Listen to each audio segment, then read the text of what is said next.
Il n'y a pas un clou dans cette charpente. Tout a été refait comme à l'époque de Vauban par une équipe de compagnons du devoir du Jura. Une pure merveille architecturale. Donc Vauban, à ce niveau-là, lorsqu'il investit cette tour pour moderniser les fortifications, il refait la charpente, en fait il va refaire tous les couvrements de chaque niveau.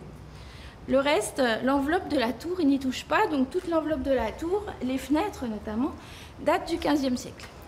Ce sont les membres du réseau des sites Vauban qui ont eu le privilège de découvrir les prouesses de restauration de la tour de la Pelote.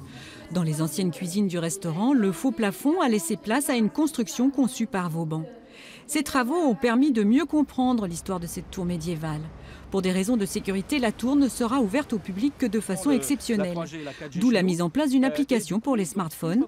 Il vous suffit de prendre le Wi-Fi à l'extérieur de la tour et la visite peut commencer. On peut voir aussi la charpente, tout simplement pour la découvrir comme si nous y étions. Voilà. Vraiment, c'est quelque chose qui donne de l'extérieur l'accès de manière riche, j'allais dire, en découverte réalité virtuelle, réalité mixte. L'incendie de 2013, c'est finalement un mal pour un bien. La tour de la Pelote n'a jamais été aussi resplendissante. Ça permettait de passer de la ville à la rivière.